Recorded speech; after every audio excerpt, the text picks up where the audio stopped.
The screams started before anyone even saw the flames. German SS troops in Normandy had faced every weapon the Allies could throw at them. Machine guns, artillery, tank shells, aerial bombardment. They'd survived the Eastern Front, where Soviet armies had tried to crush them with sheer numbers and brutal winter cold. They thought they'd seen the worst warfare could offer. They were wrong. June 1944. The hedgerows of Normandy had become a killing maze. Every field, every stone wall, every farmhouse was a fortress. The Germans had turned the French countryside into a death trap, and Allied forces were bleeding for every meter of ground. Tank crews were being roasted alive in their metal coffins. Infantry was cut down before they could advance 20 feet. The invasion that was supposed to break Hitler's grip on Europe was drowning in its own blood. And then the Canadians arrived with something the Germans had never seen before. Picture this. You're an SS soldier, dug into a concrete bunker that's taken direct hits from 3 different tanks and barely scratched the surface. You've got clear sight lines across 200 meters of open ground. Any Allied soldier who tries to cross that field is dead. You've killed dozens already. Your machine gun is hot from continuous fire. You're confident. You're secure. You think you're safe. Then you hear it. A grinding, mechanical roar. Different from a normal tank. Heavier. More menacing. You peer through your firing slit and see a Churchill tank rolling toward your position. You've destroyed Churchills before. They're slow. They're undergunned. You're not worried. Until you notice the trailer it's pulling. Until you see the long, thick hose connecting the tank to that trailer. Until you realize that the tank's main gun has been replaced with something that looks like a dragon's mouth. The Churchill stops just outside effective range of your anti-tank weapons. You're about to celebrate. The tank seems to be giving up. Then it pivots slightly, adjusting its angle. The turret rotates with mechanical precision until that strange nozzle is pointing directly at your bunker. What happens next burns itself into your memory forever. A jet of flame erupts from the tank. Not a small flame. Not a torch. A river of liquid fire that arcs through the air like a whip made of hell itself. It's 70 meters long. It's so bright you have to look away. It's moving at 60 miles per hour. And it's heading straight for you. The flame doesn't just hit your bunker. It flows. Like water. Like lava. It pours through the firing slits. It seeps under doors. It finds every crack, every opening, every ventilation hole. And then it fills your fortress with fire that burns at over 1,000 degrees Celsius. Your concrete walls don't protect you. Your steel reinforcements don't protect you. Nothing protects you from this. This is the Crocodile. And the Canadians are about to unleash it across Normandy in ways that will make hardened SS veterans abandon their positions rather than face it. But here's what most people don't know. The Crocodile wasn't supposed to be a Canadian weapon. The British invented it. They built it. They tested it. But when they handed it to their own troops, something went wrong. British tank crews were hesitant. They were careful. They used the Crocodile like it was just another support weapon. Conservative. Calculated. Safe. The Canadians looked at the same weapon and saw something entirely different. They saw a way to end the stalemate. They saw a way to break through positions that had held up entire divisions. They saw a way to make the enemy so terrified that they'd surrender rather than fight. And most importantly, they saw a weapon that matched their tactical philosophy perfectly. Because Canadian forces in World War II had a reputation. They weren't the largest Allied force. They weren't the most famous. But they were absolutely brutally effective. When other Allied units got bogged down, Canadian commanders would study the problem, find the weak point, and hit it with overwhelming violence. No hesitation. No half measures.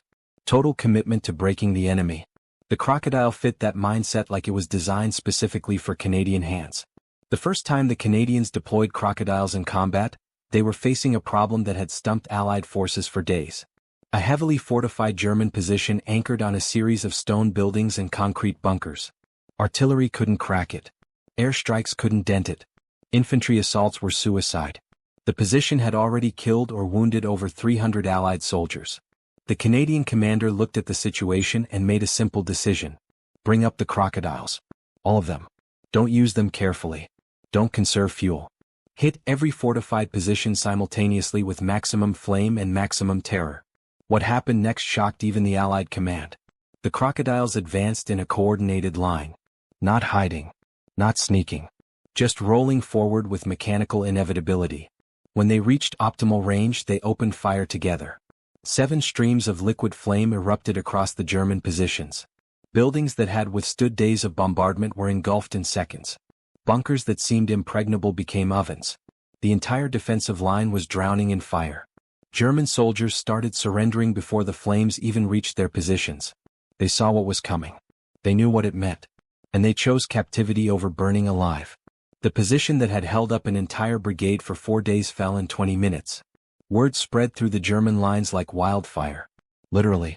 SS units that had sworn to fight to the death started asking their commanders what they should do if they encountered the Canadian flame tanks. Officers who had spent years cultivating an image of fearless fanaticism were suddenly looking for reassurance that they wouldn't face the Crocodiles. And the nickname emerged. Hell's Crocodiles. The Germans started calling them that because a regular crocodile suggested something that just killed you. But these tanks in Canadian hands were something worse. They were hell itself, given tracks and armor and purpose. But here's where the story gets really interesting. The Canadians didn't just use the Crocodiles against bunkers and buildings. They started experimenting, adapting, finding new ways to employ a weapon that everyone else saw as having one specific purpose. They discovered that the Crocodile's psychological impact was sometimes more valuable than its actual destructive power. German troops would see a crocodile approaching and abandon positions before it even fired. The Canadians started using them as psychological warfare tools, positioning them prominently before assaults to break enemy morale before the battle even started. They found that the flame could clear hedgerows that had been impenetrable to other weapons. Normandy's famous bocage country, where every field was surrounded by thick hedges and earthen banks that turned into natural fortresses, suddenly became passable. The crocodile could burn through vegetation that stopped tanks and create paths for following infantry. They realized that the crocodile was devastating against German armor. Not by destroying the tanks themselves but by targeting their support. German tanks needed fuel trucks, ammunition carriers and infantry support to be effective. The crocodile would bypass the tanks and incinerate their logistics. Without fuel and ammunition, those terrifying panthers and tigers became expensive statues. And they discovered something that changed the entire tactical equation in Normandy. The crocodile could break the German doctrine of static defense. German forces in 1944 were brilliant at building fortified positions. They'd learned from years of fighting on the Eastern Front how to create defensive networks that could hold up vastly superior forces. They'd dig in, create interlocking fields of fire, establish strong points that supported each other, and force the Allies to pay in blood for every inch of ground. This strategy worked against conventional weapons. Artillery could destroy individual positions, but the Germans would just move to alternate bunkers. Infantry could storm one strong point, but they'd be caught in crossfire from supporting positions. Tanks could break through one line, only to run into another prepared defensive belt. The crocodile changed everything because it could attack multiple positions simultaneously and deny the Germans their prepared fallback points. When a crocodile hit a German strong point, it didn't just destroy that position. It made the entire area unusable. The flame lingered. The heat remained. The psychological impact spread. German forces couldn't just retreat to the next bunker because that bunker might be the crocodile's next target. For the first time in Normandy, German commanders had to seriously consider abandoning entire defensive networks rather than defending them position by position. The Canadians exploited this ruthlessly. In July 1944, Canadian forces were tasked with taking Caen, a city that had become a fortress. The Germans had fortified every building. Every street was a killing zone. Allied intelligence estimated it would take weeks of brutal urban combat to clear the city, with casualties potentially running into the thousands. The Canadians had a different plan. They brought in every crocodile they could get their hands on. They mounted a coordinated assault that used the flame tanks not as support weapons, but as the primary assault force. The crocodiles would advance down a street, systematically burning out every building. Infantry would follow behind, clearing any survivors and securing the ground. Then the crocodiles would move to the next street. It was methodical. It was terrifying. And it was devastatingly effective. German defenders who had prepared for weeks to fight to the death in their fortified positions found themselves facing a weapon they couldn't counter. Anti-tank guns could destroy a crocodile, but they had to expose themselves to fire at it. And once they fired, every other crocodile in the area would identify their position and incinerate it. German infantry could try to close with the crocodiles, but the flame had a longer range than they could throw a grenade. German tanks could engage the crocodiles, but while they were focused on the flame tanks, conventional Canadian armor would flank them. The crocodile created tactical problems that the Germans simply couldn't solve with conventional doctrine. And then there was the fuel tank. The Crocodile carried its fuel in an armored trailer that was towed behind the main tank. This was both its greatest strength and its most controversial feature. The trailer held 400 gallons of flame fuel, enough for 81-second bursts of fire. That meant a single Crocodile could engage 80 different targets before needing to refuel. It could keep burning for over a minute of continuous flame if needed. It could dominate an entire section of battlefield.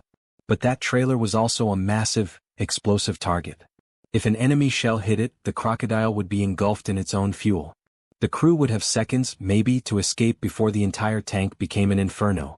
This is where Canadian tank doctrine made another crucial difference. British tank crews were trained to protect their vehicles at all costs. If the trailer was threatened, they'd disengage. If enemy fire got too intense, they'd fall back. The vehicle's survival was paramount. Canadian crews saw it differently. The mission was paramount.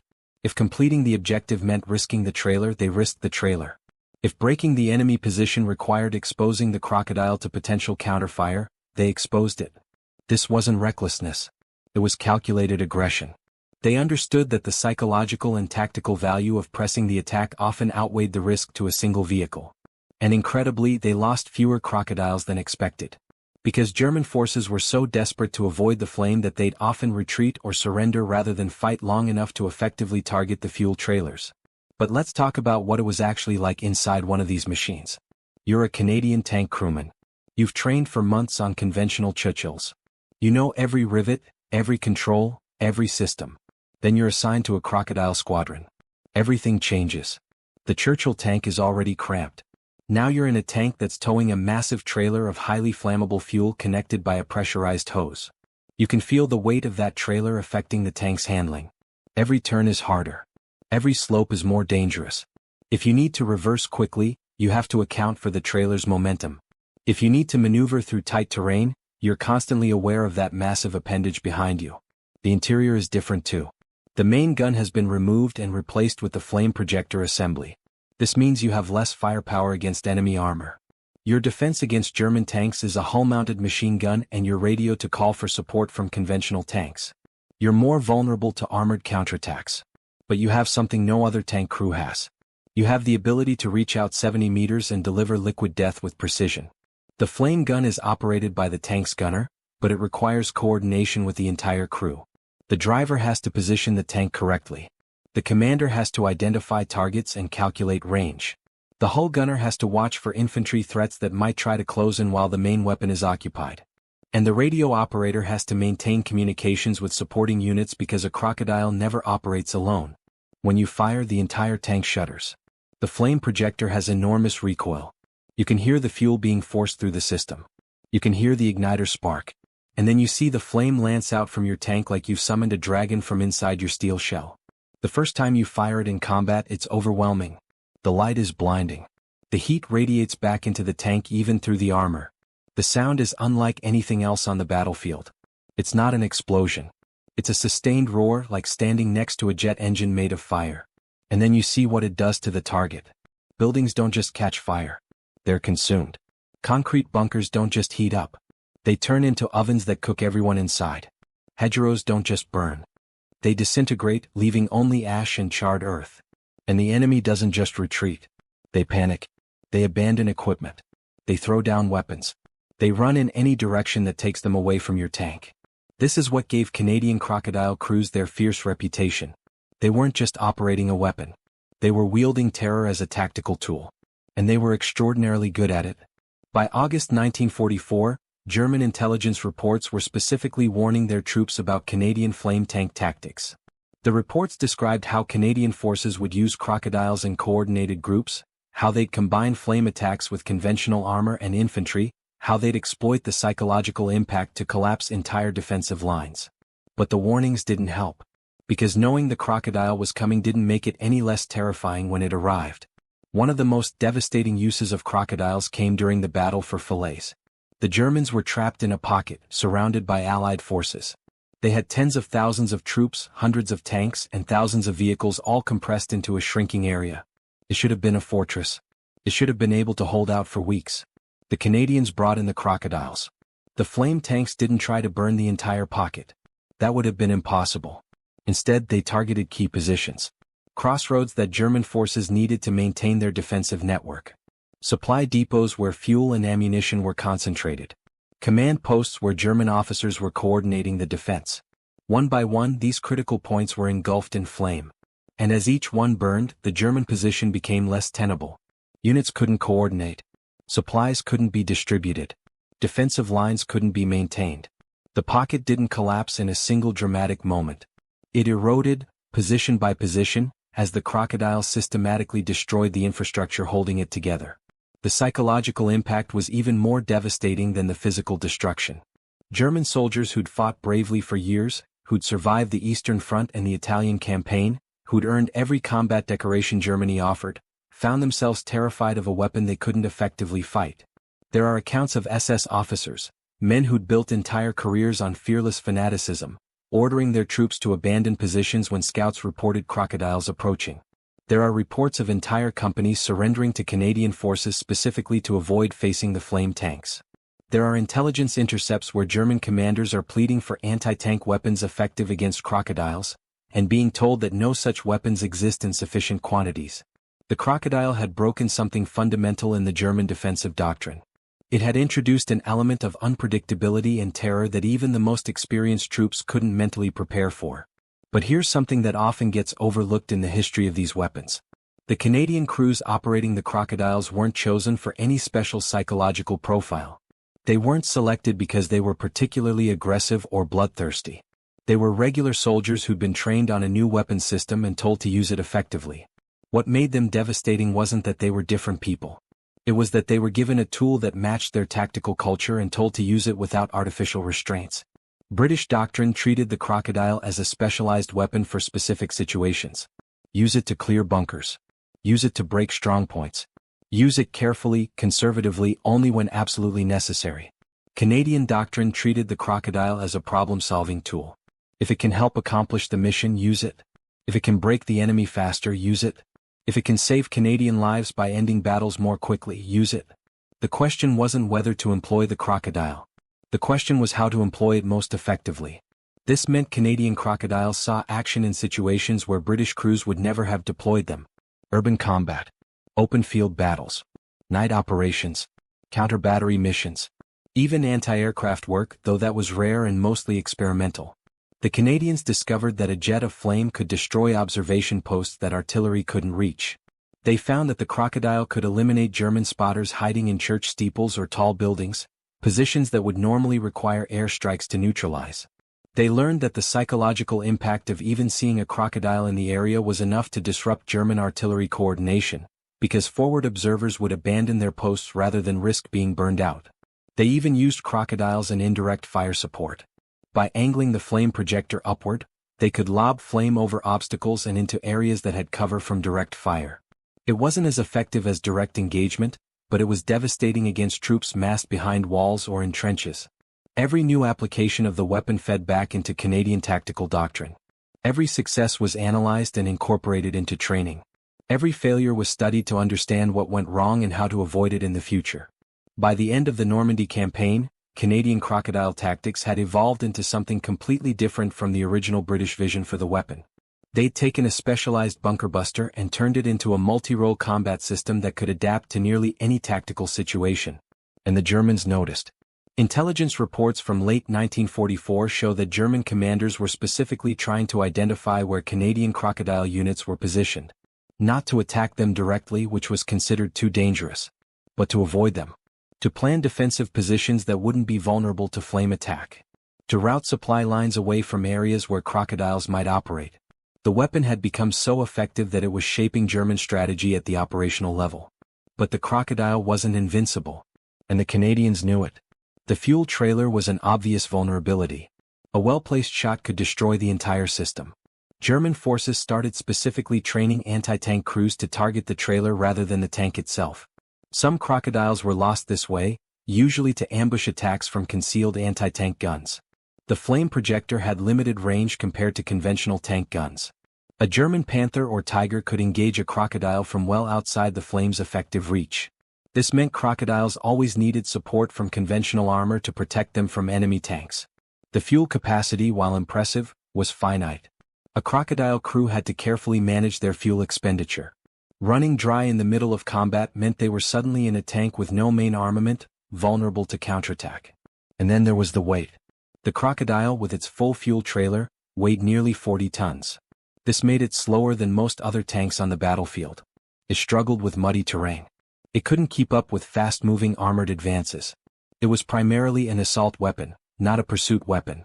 Canadian crews learned to work around these limitations. They operated Crocodiles in combined arms teams, always supported by conventional tanks, infantry, and artillery. They carefully planned their approaches to minimize exposure to long-range anti-tank fire.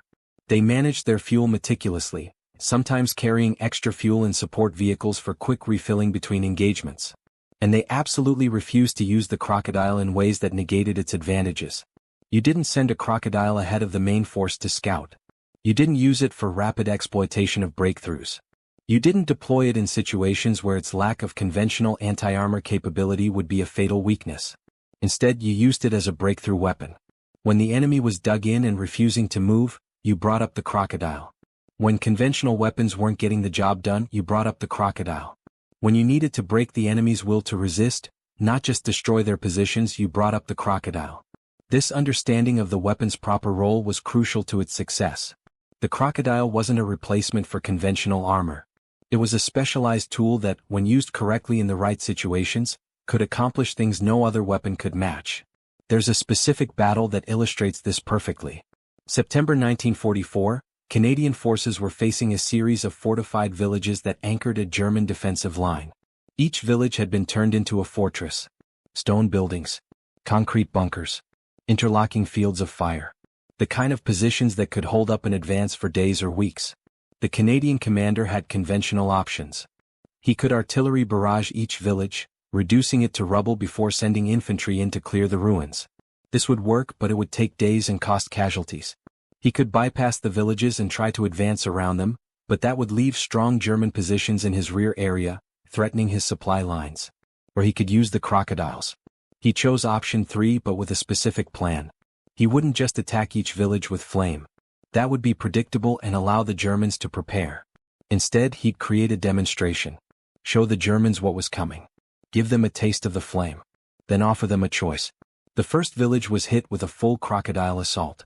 Multiple flame tanks, supported by conventional armor and artillery. The attack was overwhelming and ruthless. Within an hour, the village was burning. German forces that tried to hold their positions were incinerated. Those that retreated were pursued by follow-up forces. The village was cleared completely. Then the Canadian commander did something unexpected.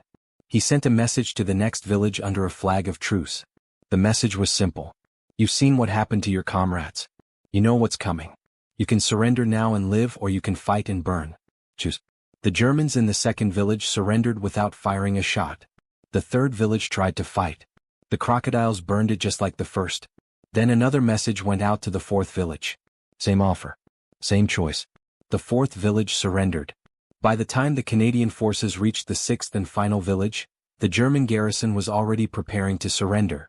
They'd watched 5 of their sister villages either burn or surrender. They'd heard the reports. They'd seen the smoke. They weren't going to become martyrs to a defensive line that had already collapsed. What should have been a week-long campaign with significant casualties was over in 3 days with minimal losses. The Crocodile hadn't just broken the defensive line. It had broken the enemy's will to defend that line. This is what made the Canadian use of Crocodiles so revolutionary. They understood that the weapon's real power wasn't just in its ability to burn people and positions. It was in its ability to shape the enemy's decision-making process. Once German commanders knew Crocodiles were in the area, they had to factor that into every tactical decision. Do we defend this position and risk being burned out? Do we retreat preemptively and give up ground without fighting? Do we commit reserves to counter the Crocodiles, or save them for other threats? Every question, every decision, every tactical choice was now influenced by the potential presence of flame tanks. The Germans were no longer just fighting Canadian forces. They were fighting the specter of hell's Crocodiles, and that psychological battle was often lost before the physical battle even began. The legacy of the Canadian Crocodile operations extended far beyond World War II. Modern military doctrine around specialized weapons, psychological warfare, and combined arms tactics draws heavily on lessons learned from how Canadian forces employed these flame tanks. The idea that a weapon's psychological impact can be as valuable as its destructive capability is now fundamental to military planning. The concept of creating tactical dilemmas for the enemy, forcing them to choose between multiple bad options, is directly descended from crocodile tactics.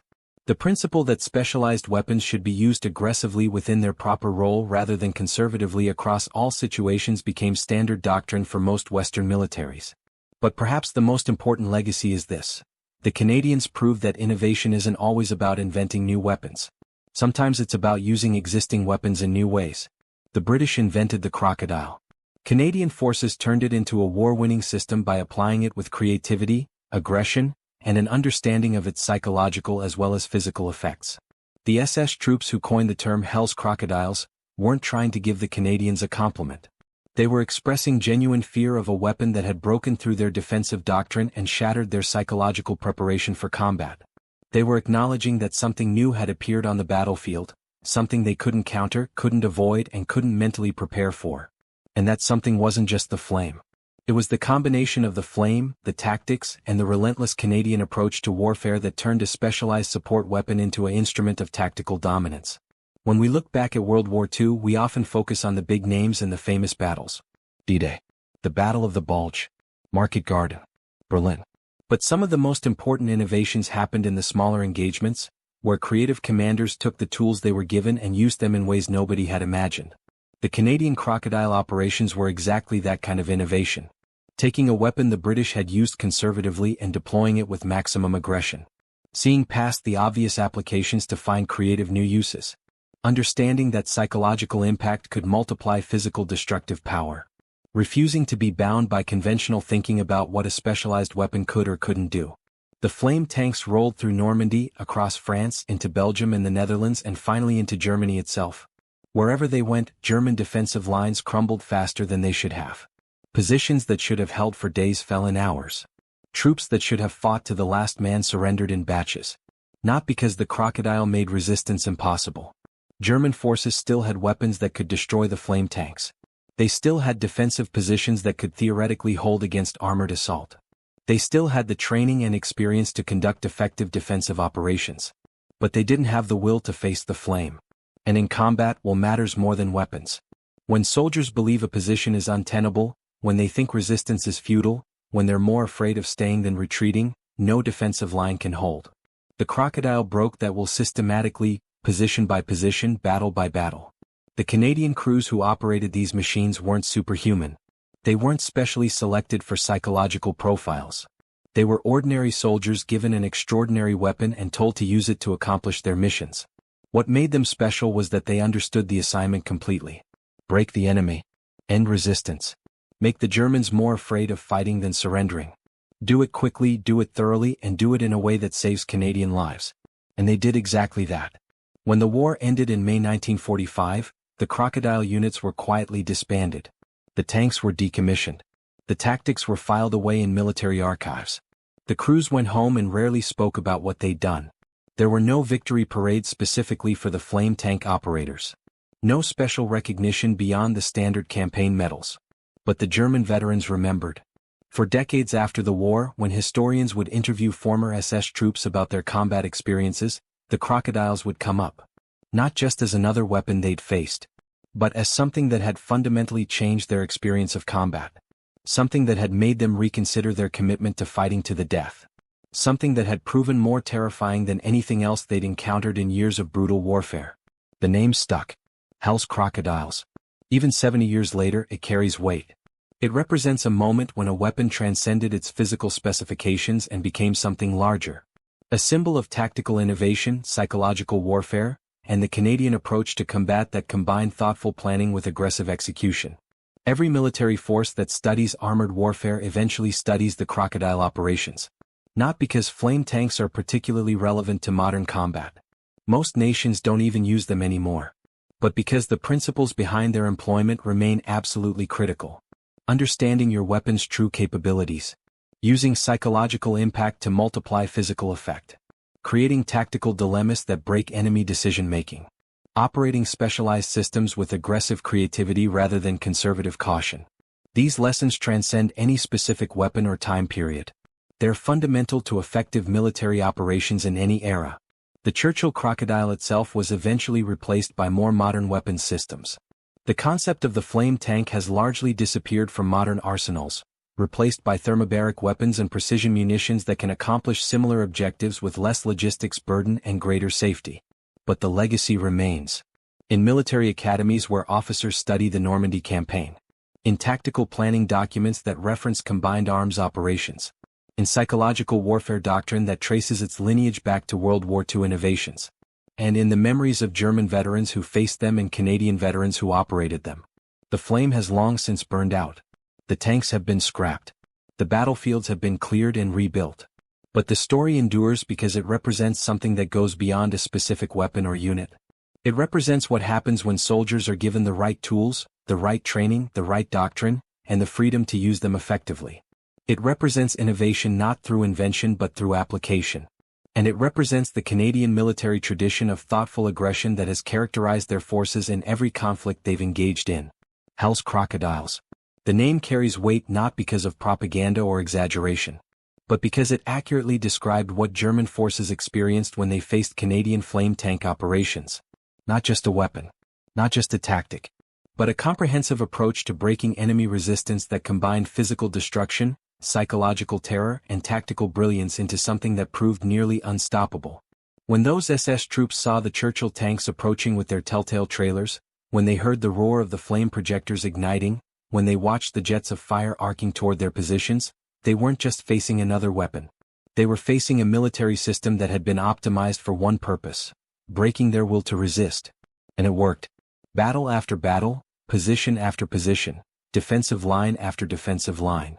The Crocodiles advanced and the Germans retreated. Not always immediately. Not without fighting.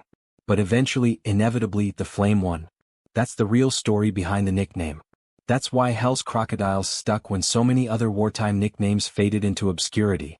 It captured something true about the weapon, the tactics, and the effect they had on the men who faced them. The Canadians put flamethrowers on Churchill tanks and changed the nature of armored warfare in Northwest Europe. They took a support weapon and turned it into a primary assault tool. They took a system designed for caution and wielded it with aggression. They took a psychological weapon and made it the centerpiece of their tactical approach. And when the SS called them Hell's Crocodiles, they weren't making up propaganda. They were describing their reality. A reality where Canadian tank crews had found a way to make warfare even more terrifying than it already was. A reality where surrender seemed preferable to facing the flame. A reality where the mere presence of these tanks could break defensive positions that should have held for weeks. That's military innovation at its finest. Not just building better weapons, but understanding how to use them in ways that maximize their impact. Not just following doctrine but creating new doctrine based on what actually works in combat. Not just fighting but fighting in ways that break the enemy's ability and willingness to continue fighting. The Churchill Crocodile in Canadian hands became more than the sum of its parts. It became a legend that outlasted the war and the men who fought it. It became a case study in effective weapons employment. And it became the embodiment of a military tradition that valued results over convention, innovation over dogma, and aggressive action over cautious conservatism. When you understand all of that, when you see the complete picture of what these tanks represented and how they were used, the nickname makes perfect sense. Hell's Crocodiles.